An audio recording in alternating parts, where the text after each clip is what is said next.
ஸ்ரீமதே ராமானுஜாய நமஹ. இன்றைக்கி நம்ம மாரநேர் நம்பிகளை பற்றி தான் பார்க்க போகிறோம். அவர் ஸ்ரீ ஆளவந்தாரோடைய சிஷ்யர். அவருடைய திருநட்சத்திரம் தான் இன்றைக்கி ஆனி மாதம் ஆயில்ய நட்சத்திரம்.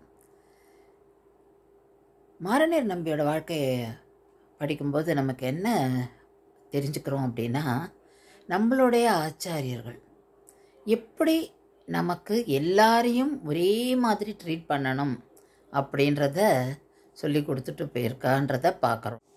மாரநேர் நம்பிய ஸ்ரீ ஆளவந்தார் அவர் ஒரு கிராமத்து பக்கம் போகிறார், அதாவது வயல் காட்டு வழியாக போகிறார். அப்போ இவரை பார்க்குறார். அப்போ மாரநேர் நம்பி சேத்து தண்ணியாக குடிக்கிறார். அப்படி அந்த வயலில் தேங்கின தண்ணியை அப்படி எடுத்து குடிக்கிறார். அப்போது இவர் வர கூட்டு கேட்குறார், ஏன்பா நீ இந்த மாதிரி மண்ணோடு சேர்ந்து தண்ணியை குடிக்கிற அப்படின்னு. அப்போது மாரநேர் நம்பி சொல்கிறார், இந்த உடம்பு மண்ணுக்கு போகிறது, மண்ணிலேந்து வந்தது. நம்ம உடம்பும் பஞ்ச பூதங்களால் பண்ணப்பட்டது. அப்போது அந்த மண்ணை சாப்பிட்டா என்ன அப்படின்னு சொல்லி சொன்ன உடனே ஆளவந்தார் சுவாமிக்கு தெரிஞ்சு போச்சு, இவர் சாதாரண ஞானம் இருக்கிறவர் கிடையாது, இவர் மீதி பேரை விட்ட மாறி இருக்கிறார். அதனால தான் மாரநேர் நம்பின்னு இவரை சொன்னாராம் அவர்.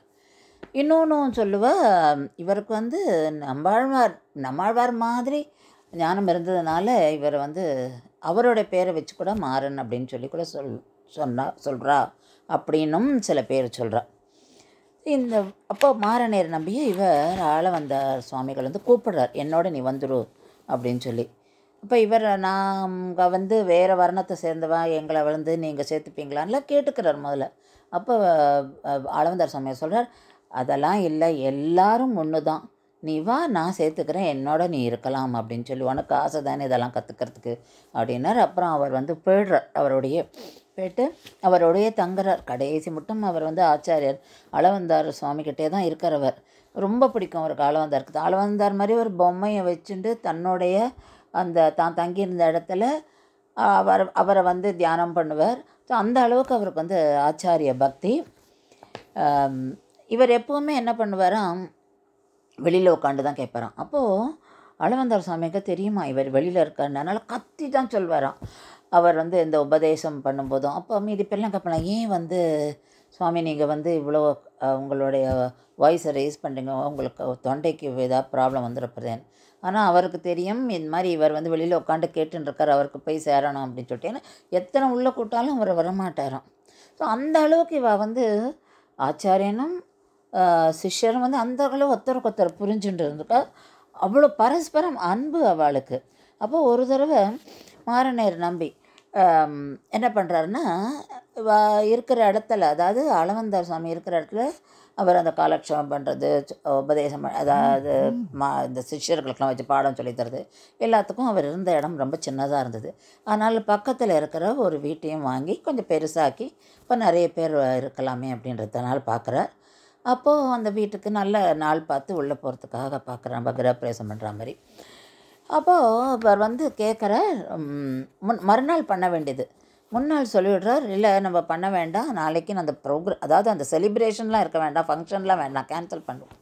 ஏன் அப்படின்னா அவர் கேட்குறார், மாரநேர் நம்பி வந்தாரான்னு. அப்போ உள்ளே வந்திருக்கார். இவர் உள்ளே அந்த இடத்த பார்க்க போயிருக்கார். அதை தெரிஞ்சுட்டு தான் ஆளவந்தார் சுவாமி சொல்கிறார், இல்லை அவள் போயாச்சு, அதுவே போகிறோம், அதுவே நல்ல டைம் வந்துடுத்துன்னு அர்த்தம், அதனால் தனியாகலாம் ஒன்றும் நம்ம பண்ணணும், இந்த ஃபங்க்ஷன் பண்ணணுன்றது இல்லை அப்படின்னு சொல்லிடுறார். ஸோ அந்த அளவுக்கு அவள் மனுஷால் யாராக இருந்தாலும் அவருக்கு ஒன்று அப்படின்றத நிரூபித்தார். இதுதான் நம்மளுக்கு ஆச்சாரியர்கள்லாம் சொல்லி கொடுத்துட்டு போயிருக்கார். அப்பேற்பட்ட அந்த மாரநேர் நம்பி தன்னோட ஆச்சாரியனோட பக்தியும் அதாவது ஆச்சாரனோட பக்தி செலுத்தி அவருடைய அன்பை இவர் வாங்கின்றவர். அவர் என்ன பண்ணுறாருன்னா, ஆச்சாரியனுக்கு, அதாவது ஆளவந்தார் சுவாமிக்கு ஒரு தீவிரமான ஒரு வியாதி வந்துடுறது. அப்போ இவர் வேண்டிக்கிறார், அவருக்கான வியாதியை போக்கி அந்த வியாதியை எனக்கு கொடுத்துடணும் அப்படின்னு சொல்லி.